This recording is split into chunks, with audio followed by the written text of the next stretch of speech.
Rama, Hare Rama, Rama Rama, Hare Hare, Hare Krishna,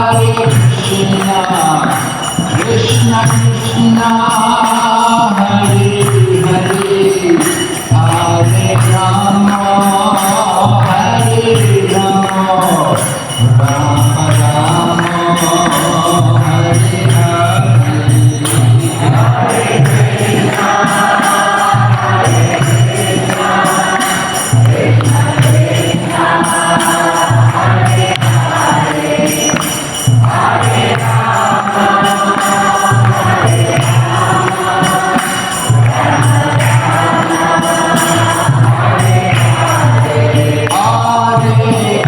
Krishna, Hare Krishna, Krishna Krishna, Hare Hare, Hare Rama, Hare Rama, Rama Rama, Hare Hare, Hare Krishna, Hare Krishna, Krishna Krishna, Hare Hare, Hare Rama, Hare Rama, Rama Rama, Hare Hare, Hare Krishna, Hare Krishna, Krishna Krishna, Hare Hare,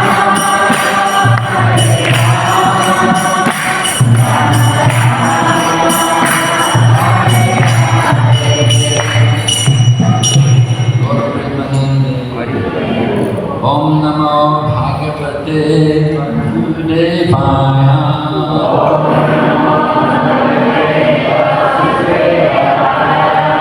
Om Namo Bhagavate Vasudevaya.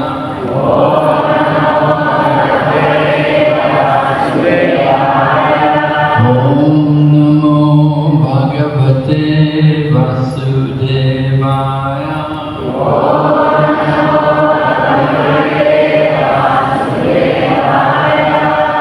Narayanam Namaskrityam Naram Chaiva Narottamam Devim Sarasatim Vyasam Tato Jayamudira Nasta Prayeshu Pavadreshu Nityam Bhagavata Sevaya Nasti Bhakti Bhavati Naishtaki.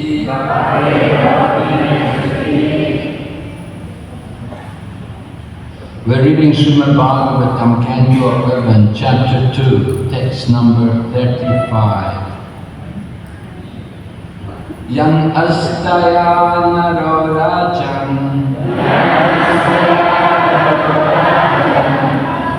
na pramadjita kahicit davam nimnu yavam nitre naskalena patet iha Yanastaya naro rajan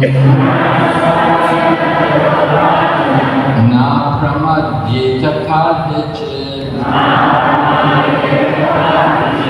davanyum yadvanitre naskalena patet iha Yanastaya naro rajan na pramadjita kadicit davanyum yadvanitre naskalena patet iha.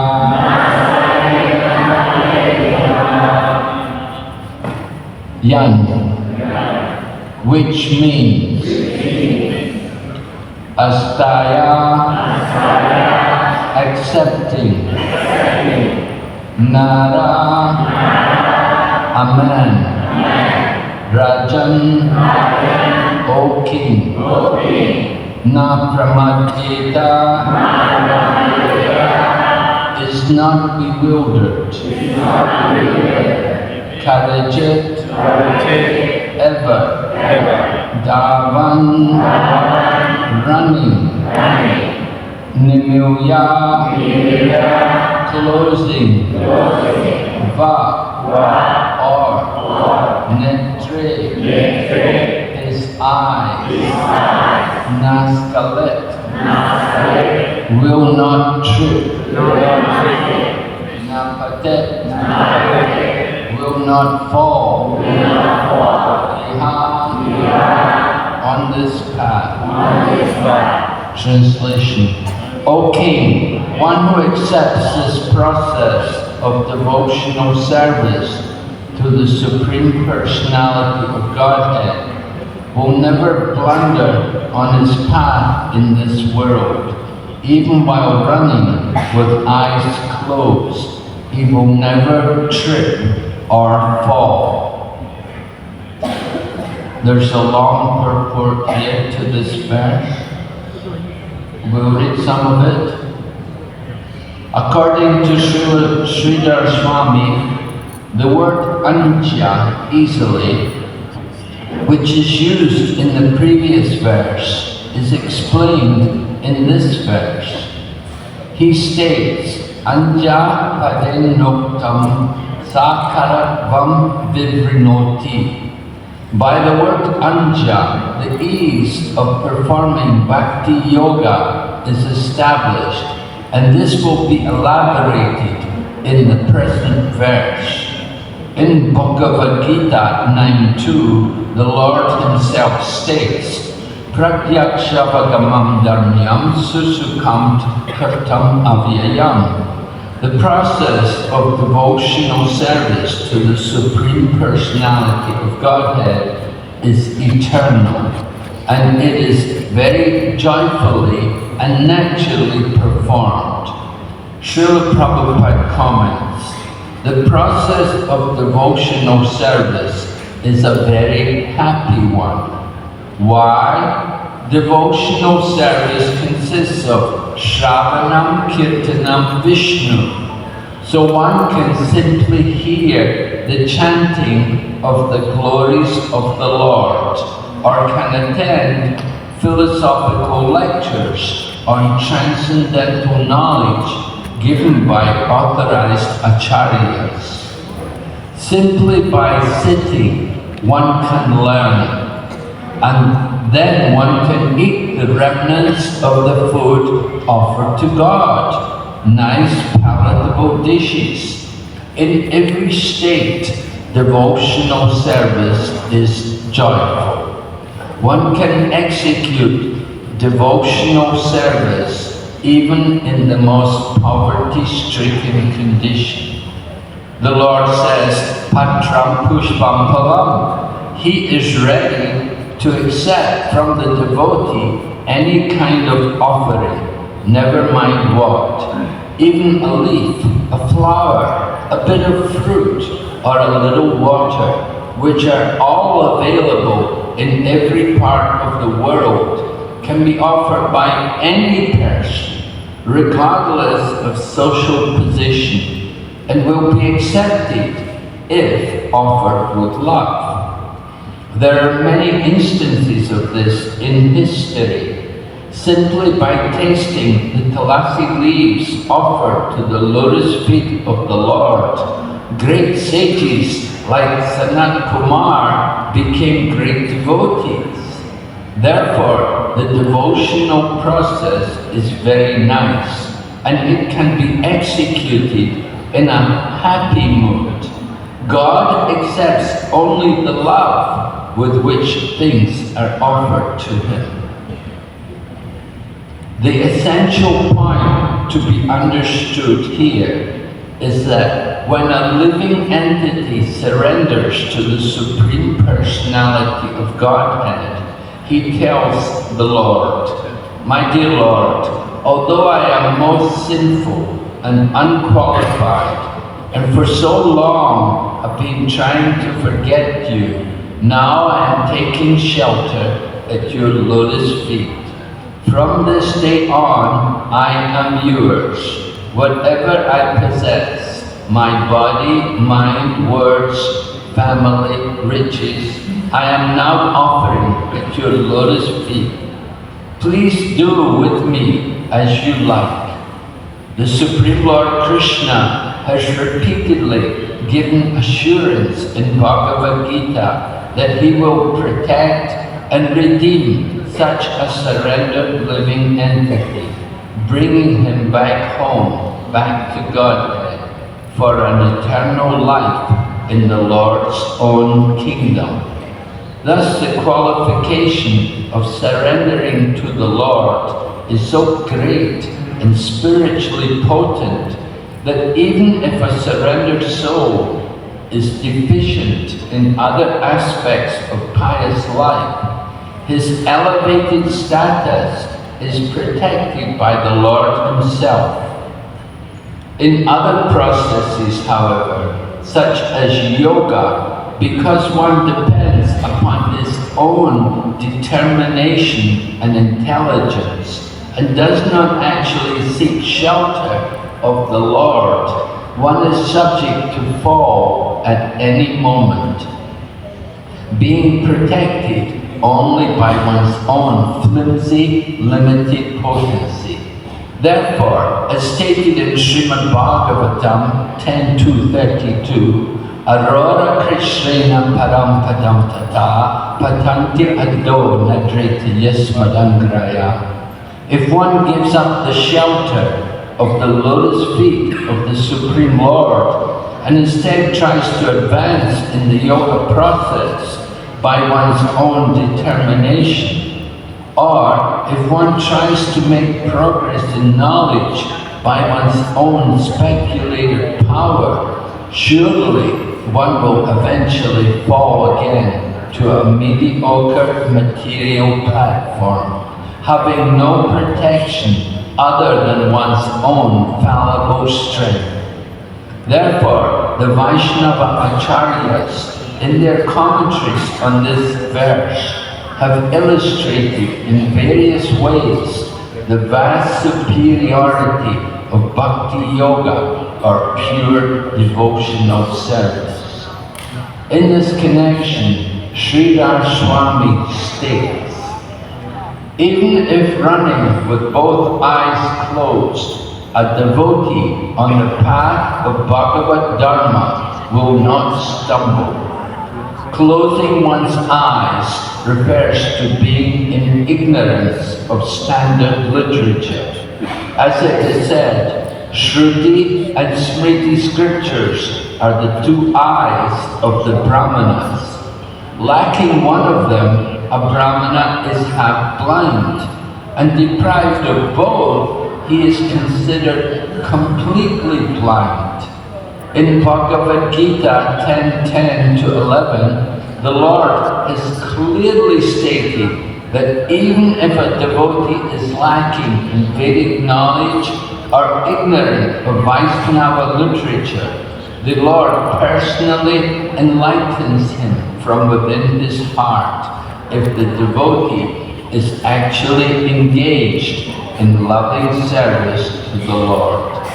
In this connection, Srila Prabhupada states, when Lord Chaitanya was in Benares, promulgating the chanting of Hare Krishna, Krishna Krishna, Hare Hare, Hare Rama, Rama Rama, Hare. Thousands of people were following him. Prakashananda, a very influential and learned scholar in Benares at that time, derided Lord Chaitanya for being a sentimentalist. Sometimes philosophers criticize the devotees because they think that most Most of devotees are in most of the devotees are in darkness of ignorance and are philosophically naive sentimentalists. Actually, that is not the fact. There are very, very learned scholars who have put forward the philosophy of devotion. But even if a devotee does not take advantage of their literatures or of a spiritual master, if he is sincere in his devotional service, he is helped by Krishna himself within his heart. So the sincere devotee engaged in Krishna consciousness cannot be without knowledge. The only qualification is that one carry out devotional service in full Krishna consciousness.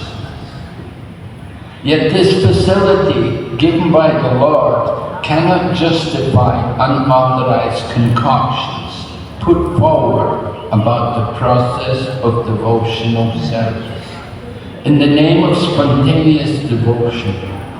In this connection, Srila Vishwanath Chakravarti Thakur is stating, Bhagavat Prapti Artam Pradhan Marga Karanam Tvati Dushanavakam Eva. If one manufactures his own process of devotional service for the sake of attaining the Supreme Lord, such a concoction will cause total ruination. Srila Vishwanath Chakravarti goes on to quote, Shruti Smriti Puranadi Pancharatriki Vidimbinam Aikantiki Hare Bhaktir Udpatayaiva Kalpate. If one's so-called unalloyed devotion to Lord Hari does not take into account the regulations of the Shruti, Smriti, Puranas and Pancharatra, it is nothing more than a disturbance to society. In other words, even if one is not learned in the Vedic literature, if he is engaged in the loving service of the Lord, he is to be accepted as a pure devotee. Nonetheless, such loving devotion cannot in any way contradict the injunctions of revealed scriptures. Om Jnana Timirandasya Jnana Shalakaya Chaksurnilitanyena Tasmai Shri Gurave Namaha Vanchakalpatarubhyasya Kripa Sindhu Bhaivacha Patitanam Pavanebhyo Vaishnavibhyo Namo Namaha. Translation again. O King, one who accepts this process of devotional service to the Supreme Personality of Godhead will never blunder on his path in this world. Even while running with eyes closed, he will never trip or fall. So this is one of the very powerful verses from the Srimad Bhagavatam, and you can understand from the purport how this verse is glorifying the process of Bhakti Yoga. The Bhakti Yoga is the culmination of the Yoga ladder. From the Bhagavad Gita, in the first 6 chapters, Lord Krishna has described the different processes of yoga. And at the end of the 6th chapter, he has stated, Yoginam api sarvesham margatin antaratmanam shradhavam vachate yomam samiyuta tamo mata. That out of all yogis, the one who is engaged in my devotional service, thinking of me within himself, then he is considered the highest, the best of all yogis. So there is a connection between the different processes of yoga, and it's clearly stated by Lord Krishna that Bhakti Yoga is a combination of the yoga practice. And here in this verse, we are hearing it's Kavi, one of the 9 Yogendras, instructing Maharaj Nimi Raj, the king of Videha. So the 9 Yogendras, they were the sons of Lord Rishabdev. Lord Rishabdev had 100 sons, chief of which was Bharat, after whom this planet Earth is named as Bharatvarsh. So the 9 Yogendras were all Mahabhagavat devotees. He had 100 sons, 9 of them were Bhagavat preachers, and they traveled the world preaching the message of Bhagavatam, describing the process of devotional service.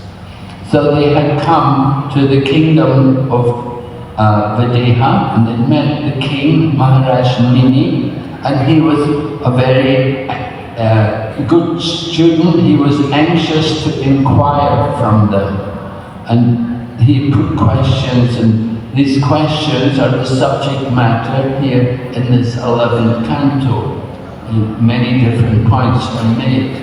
Later on it will be described about the Lord's incarnations in the Kali Yuga, and particularly mentioned not only Kali Yuga, but the Lord's incarnations in each age. And there it's mentioned how in the Kali Yuga the Lord would come and perform the Sankirtan movement, and that his color would not be blackish, but although he is Krishna, he would be a different color.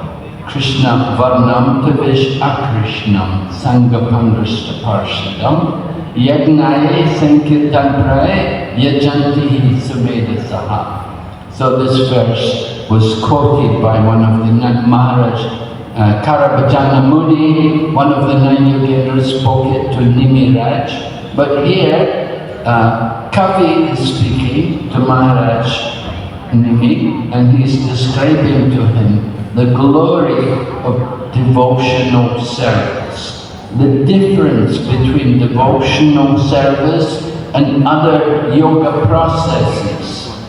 Other people, before coming to Krishna consciousness, we may have been considering whether or not we should take up Bhakti Yoga. Is this going to be the right process? Is this the best process? So Kavi is describing to Nimiraj here the supreme position of Bhakti over all other processes. And he describes here, while running with eyes closed. Now, of course, you try to run with your eyes closed. Did you ever try to do that? Not very easy thing to do, you don't see too many blind people running.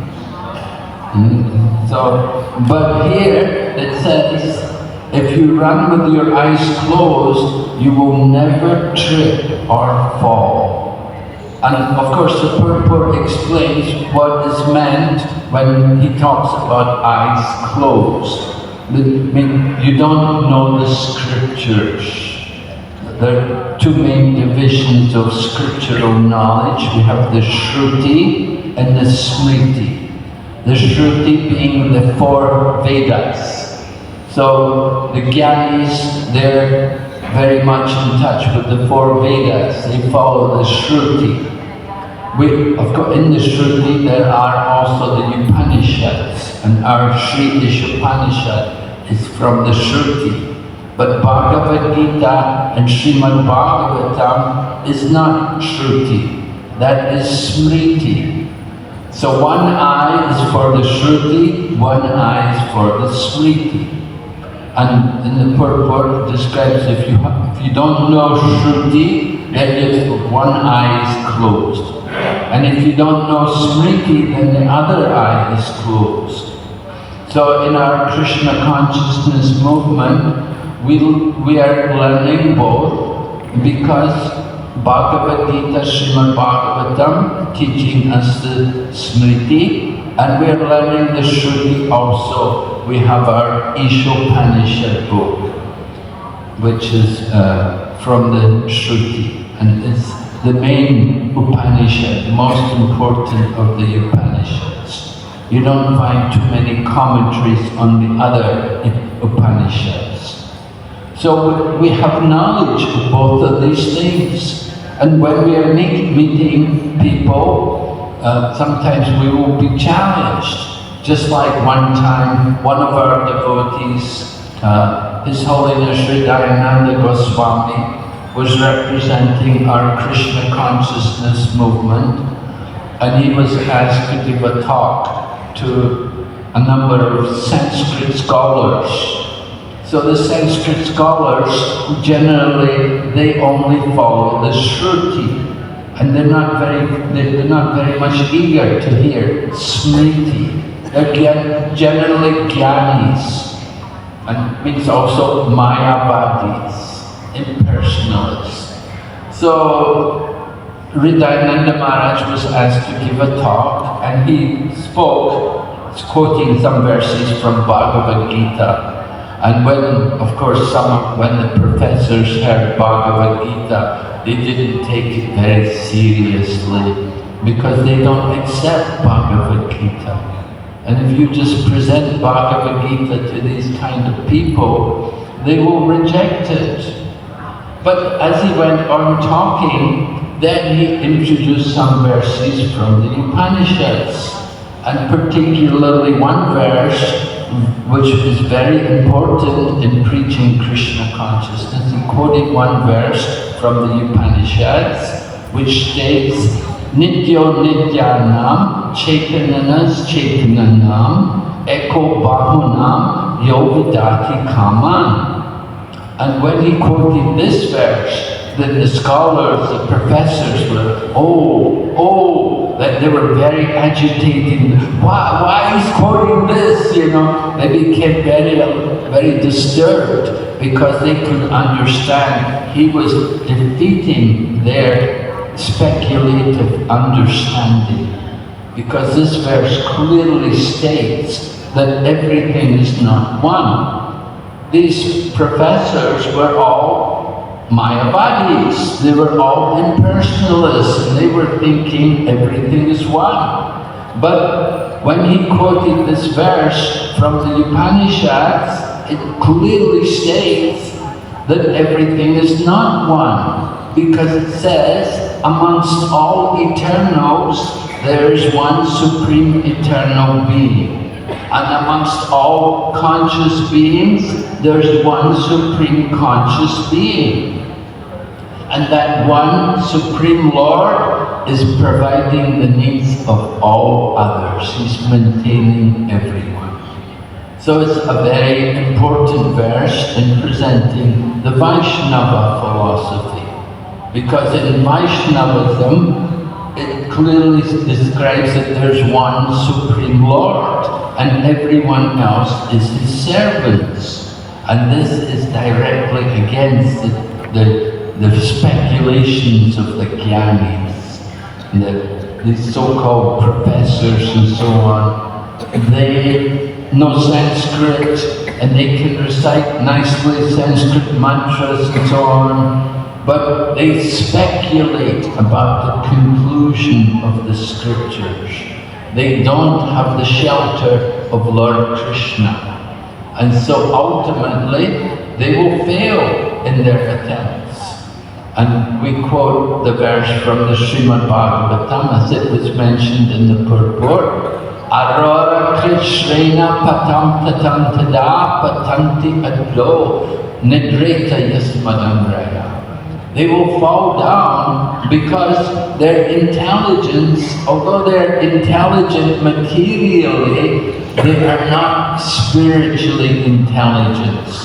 Their intelligence is still contaminated by their speculative understanding.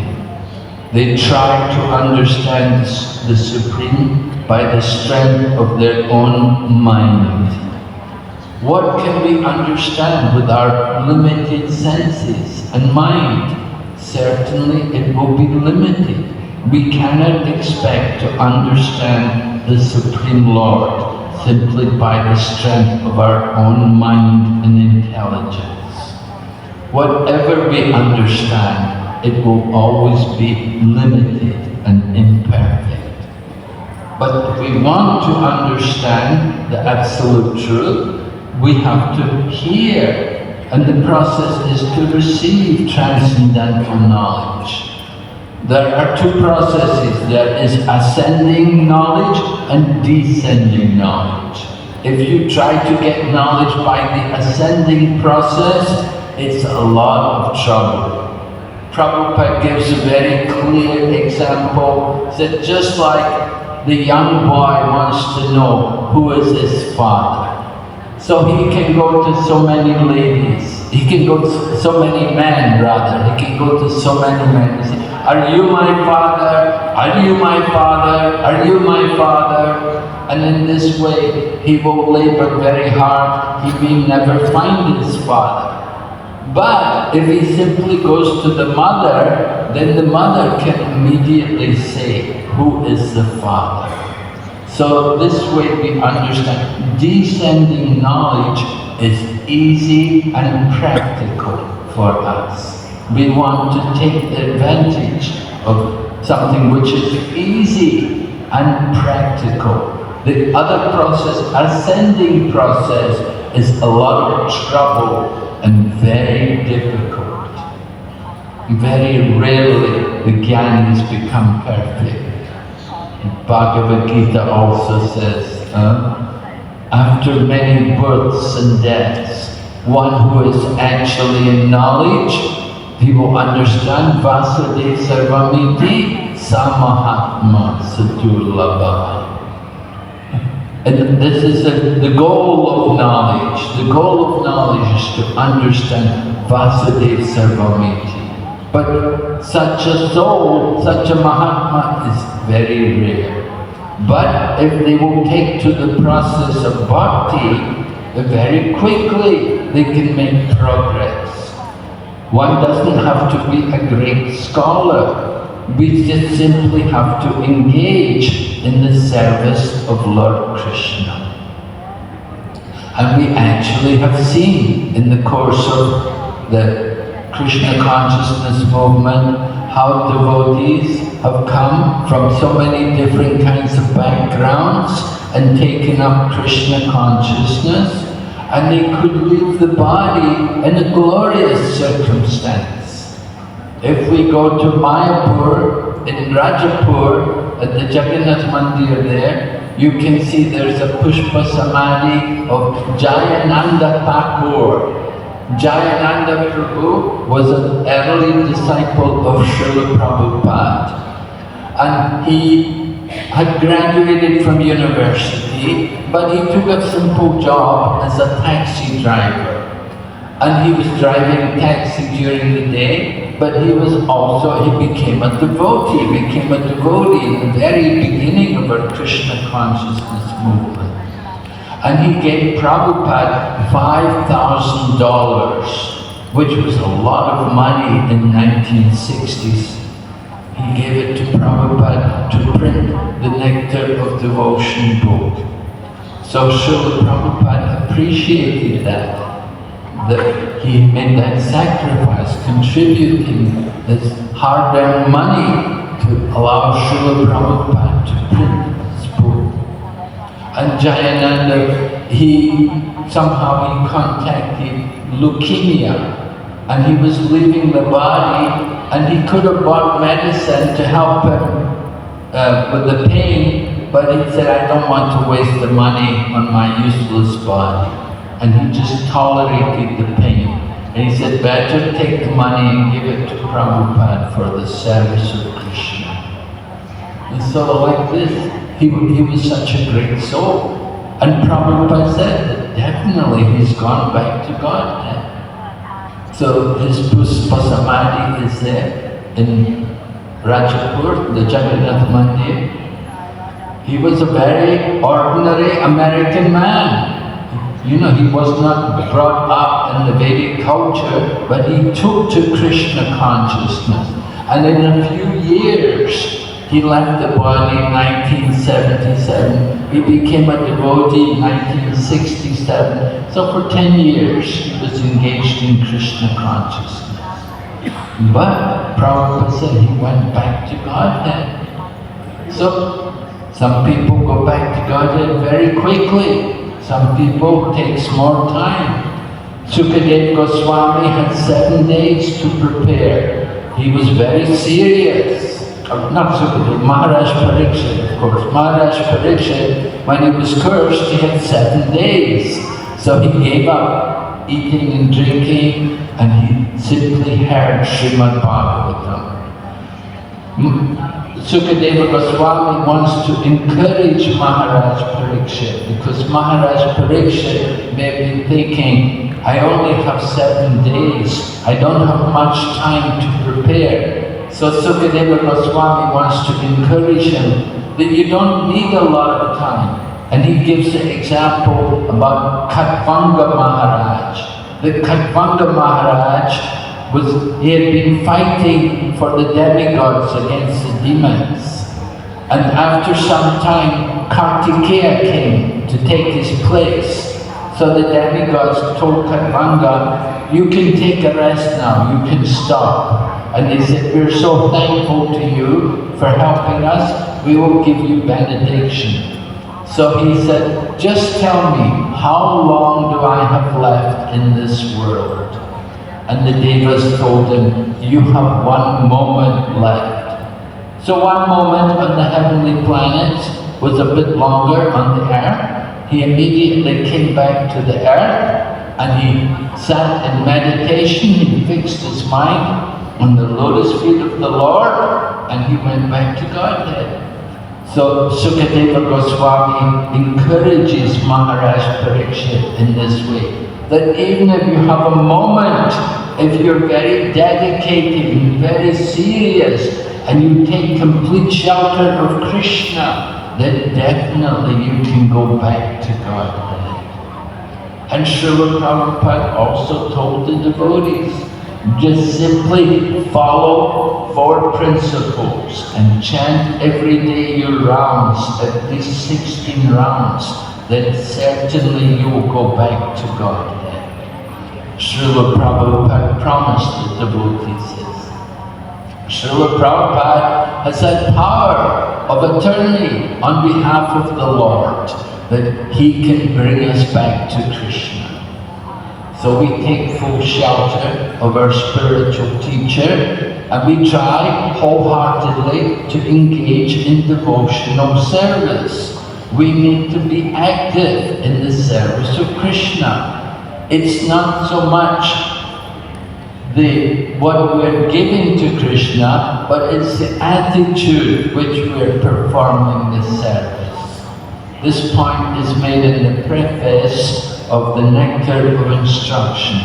Srila Prabhupada writes, everything depends on the attitude of the devotee.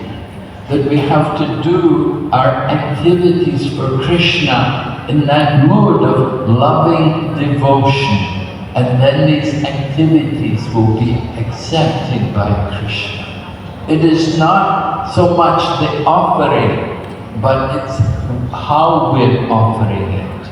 A nice example in this regard is Duryodhana. Duryodhana had prepared elaborate foodstuffs to offer to Lord Krishna, and he used the best ghee.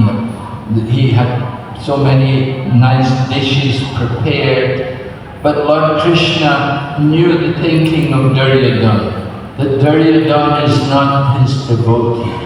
And when Duryodhana invited Krishna to come and eat some of the foodstuffs which he had prepared, Krishna said, no, I'm not hungry today.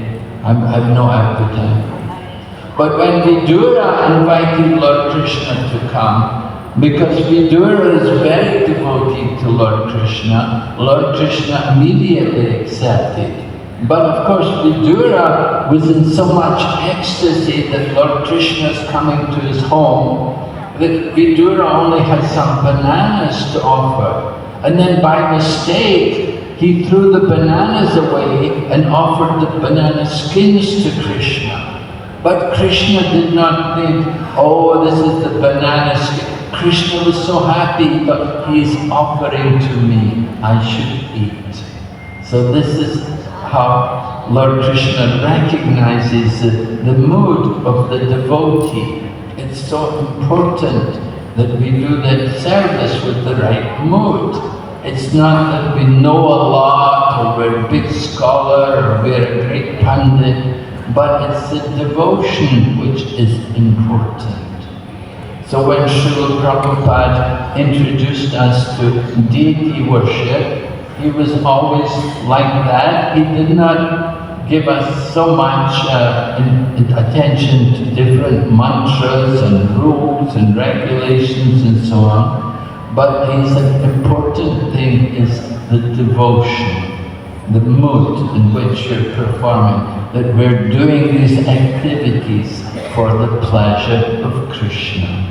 Even though we may be very unqualified materially, but because we have that mood that we want to serve Krishna, we want to do something for Krishna's pleasure.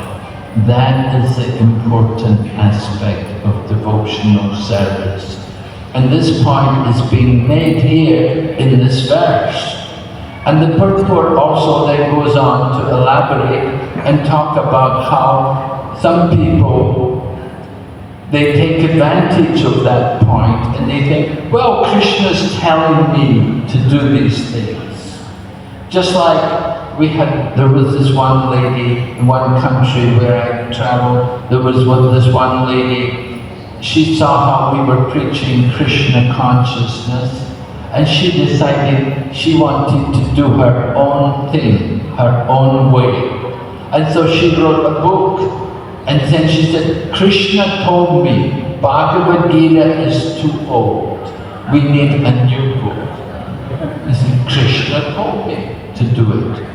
And like this, and it was totally nonsense, speculations. There was nothing based on any shastra. It did not follow sadhu shastra or guru. There was no parampara. It was just simply nonsense, garbage, which she was writing. But somehow she attracted so many people. People want to be cheated, and somebody comes along, they're very gullible, they're easily taken in. So we try to present the truth, but the truth must be according to sadhu, shastra and guru. In the purport, our commentators have quoted the verse that if you perform devotional service which is not in relation to the Shruti or the Smriti or the Puranas or the Pancharatriki, then it is simply a disturbance in society. It just simply disturbs society, disturbs the faith of the people who are following strictly, creates so much disturbance that they present some nonsense philosophy, full of their own ideas and speculations, and it just simply creates turmoil and confusion in the minds of innocent people. So we have to become strong, we have to become fixed in our Krishna conscious philosophy.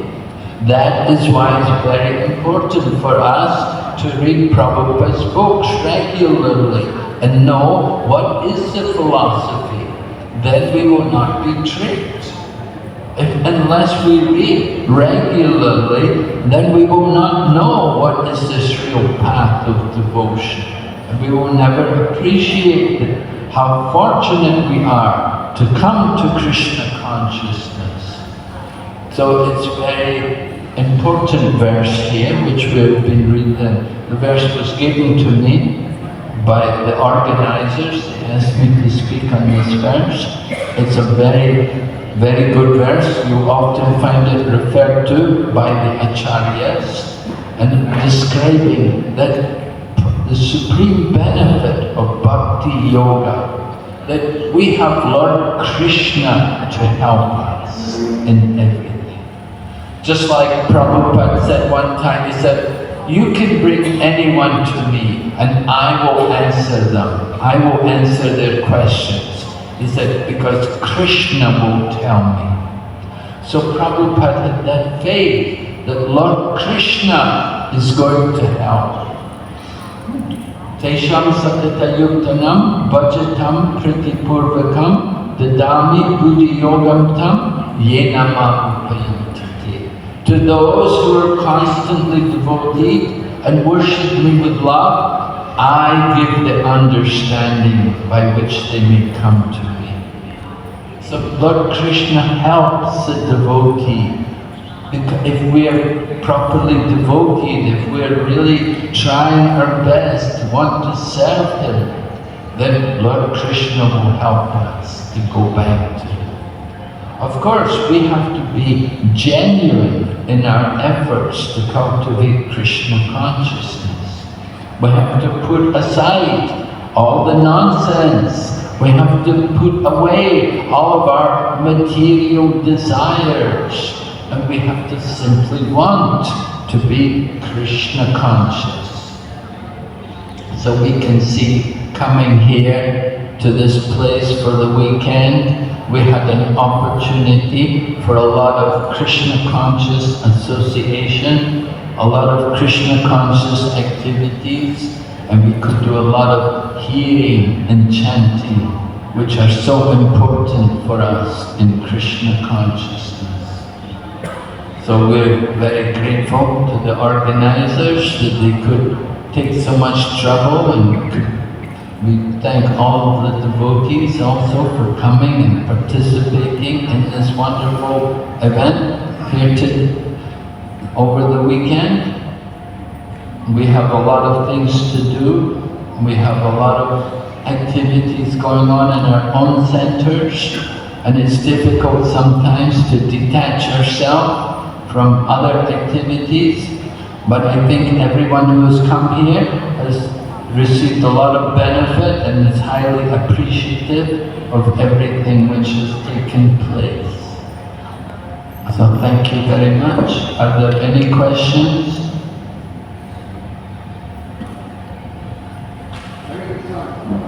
Yes, Prabhu?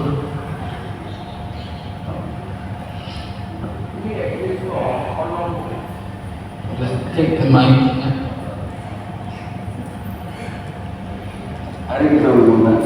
We at ISKCON Kuala Lumpur, we operate two booths. One is Thaipusam and one is Deepavali Carnival. We distribute books, Prabhupada books. I'm sorry, I can't understand what you say. We're offering what? No, we operate two booths during Deepavali and Thaipusam in Kuala Lumpur. Where we distribute Prabhupada books, Bhagavad Gita, Srimad Bhagavatam, and all the books, Prabhupada books. Okay. I had one experience when I was distributing. One of the guys from Gujarat, he is a lawyer by profession, a Punjabi, so-called Punjabi Malaysia, we identify them. He came to our booth. So I was giving him a Bhagavad Gita. I gave him a Bhagavad Gita. I said, it's a very good book, why don't you read it? He said he heard about the Bhagavad Gita, no doubt about that. But according to him, they surrendered to Guru Nana. So when they surrendered to Guru, whatever the Guru says, they listen. So they don't have to go higher authorities or supreme. Whereas in ISKCON, we are emphasizing that Bhakti Yoga should follow to Supreme Lord. And of course, Guru plays a part between the Paramatma. Now, how shall we identify that he is more concerned Guru than Paramatma? He is more concerned with the Guru. With the Guru. Than Paramatma. Who was the Guru? Coming in. What was the Guru? Guru Nanak. The Punjabis, they pray to Guru Nanak. Yeah. So they surrender to Guru Nanak, so they don't have to pray to any other demigods or supreme gods. So Guru plays a very important role between Paramatma and Atma. So how shall we how can we convince them? I mean, we have to explain to them. Yes. Thank you, Guru. Yes.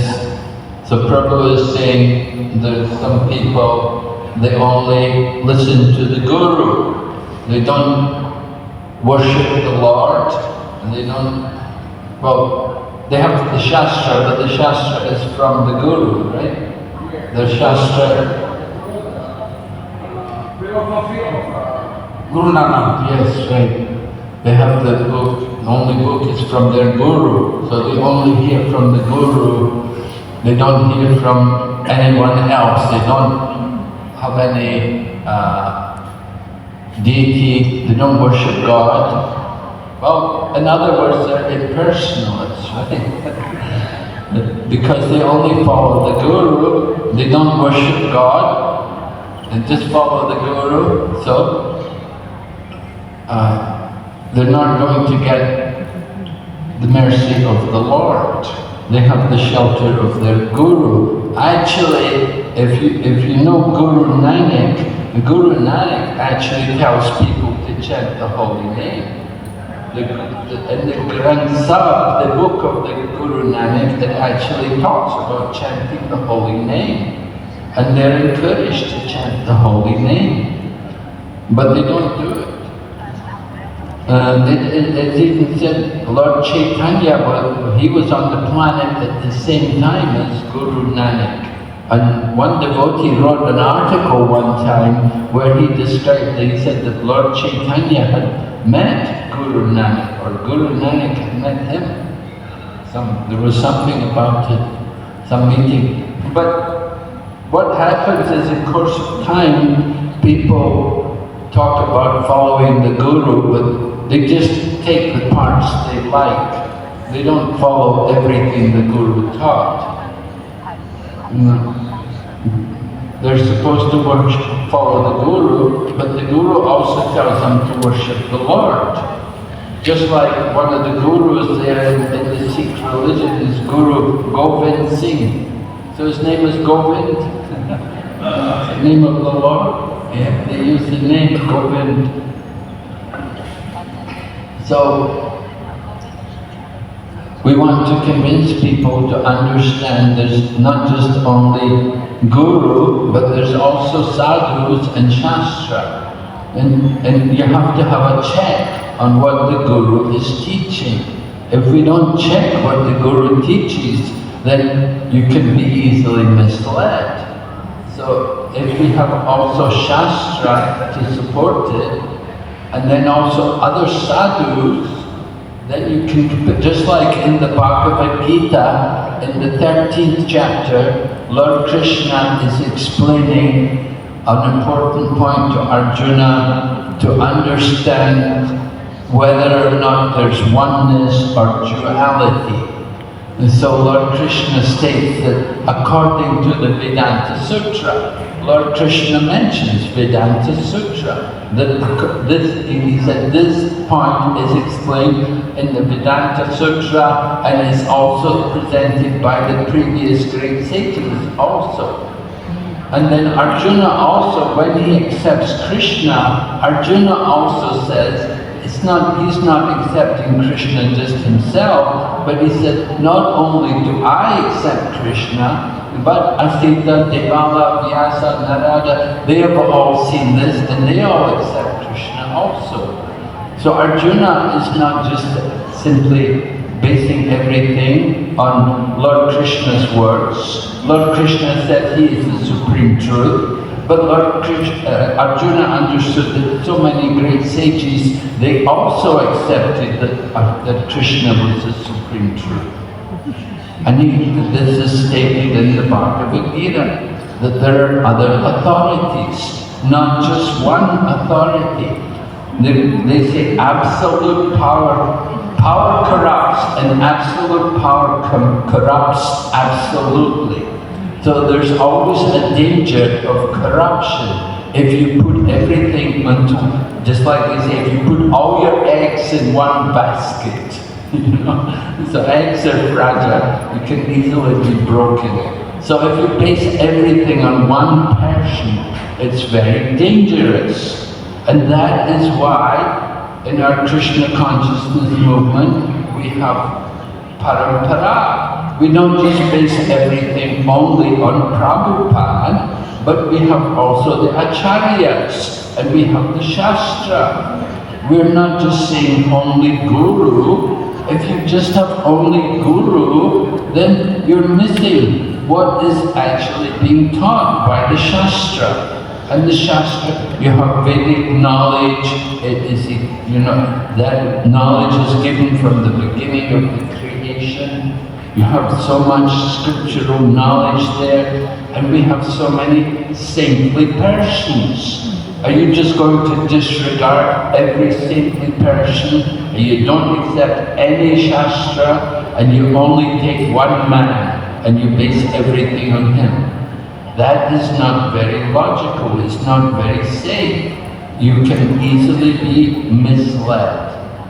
If you just have only the guru, how do you check what the guru is teaching? You want to check what is being taught to us. And that is why shastra is important, and that is why sadhus are also important. We have to hear from other people, what do they say? So other sadhus, saintly persons, they say Krishna is the supreme truth. Great say Asita, Devava, Narada, Vyas, they all say Krishna is the supreme truth. Arjuna said, now I am also accepting this. And we read from other scriptures, based on scriptural evidence. Someone was asking yesterday how to understand Sri Chaitanya Mahaprabhu is the Supreme Personality of Godhead. So we have Shastra, we have Shastric evidence.